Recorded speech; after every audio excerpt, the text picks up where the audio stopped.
Mpendwa msikilizaji wa Think Big, Bwana Yesu asifiwe.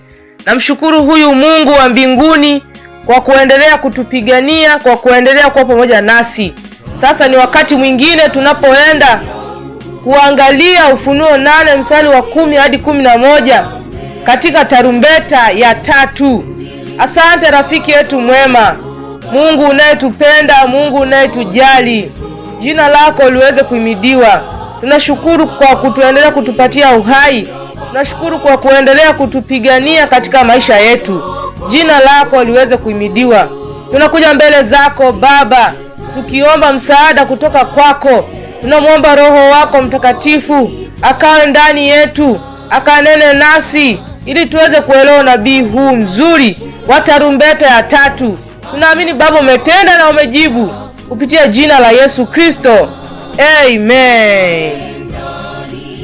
Mpendwa msikilizaji, katika tarumbeta ya 3 ambayo inapatikana katika kitabu cha Ufunuo 8 mstari wa 10 hadi 11, malaika wa 3 alipiga tarumbeta na Yohana akaona nyota kubwa inayowaka kama taa ikianguka kutoka mbinguni. Nyota hiyo iliangukia sehemu ya mito na chemichemi za maji.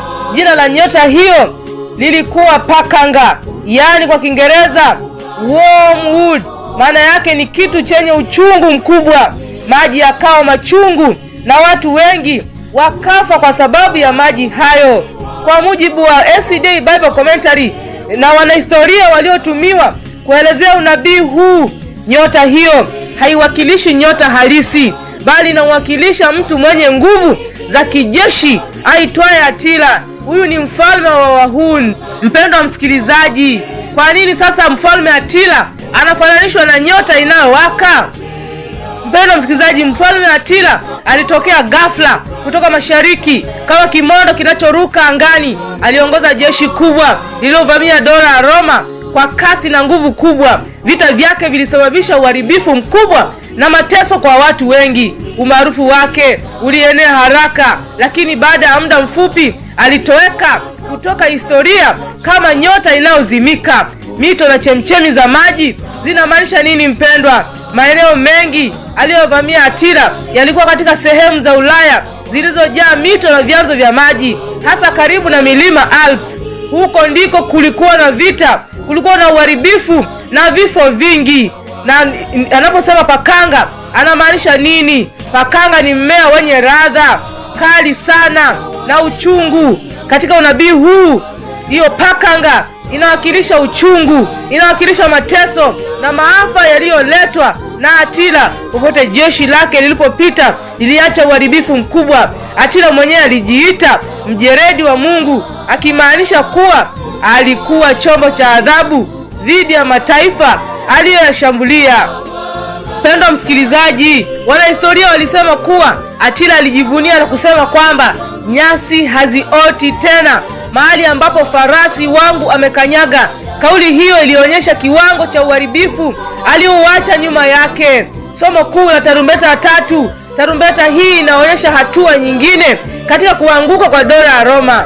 Baada ya mashambulizi yanayowakilishwa na tarumbeta ya kwanza na za pili, sasa Mungu anaonyesha kupitia unabii jinsi mashambulizi ya Atila yalivyoleta uchungu mkubwa, yalivyoleta uharibifu mkubwa na kuharakisha kudhoofika kwa serikali ya Roman.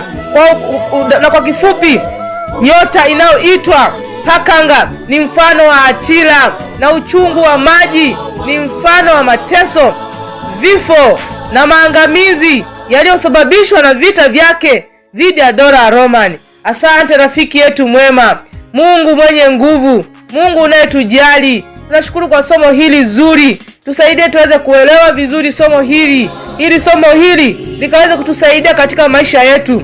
Na waleta mikononi mwako watoto wako ambao wana shida, magonjwa. Baba ukaweze kuwaponyesha. Wale ambao wanapitia maumivu makali katika miili yao, wanateseka katika vitanda vyao, Baba ukaende kwa mkono wako ulio mkuu, wewe ambaye ni tabibu mkuu, ukanyosha mkono wako, ukawapatie matibabu, ukawafanyia upasuaji katika miili yao, ili watoto wako wakaweze kupona. Asante kwa kuwa Baba unafanya hivyo na kuzidi.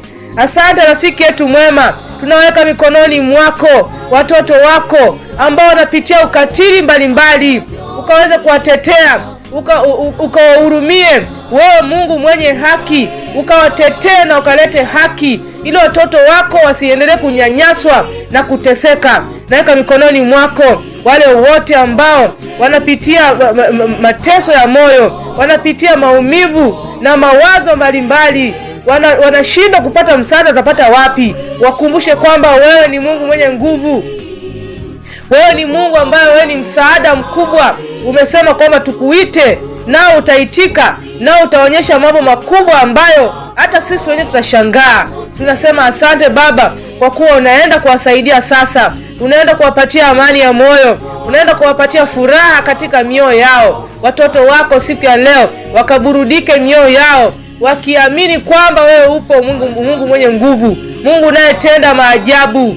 Tulinde na kutuongoza katika siku ya leo kupitia jina lenye nguvu, jina la Yesu Kristo. Amen.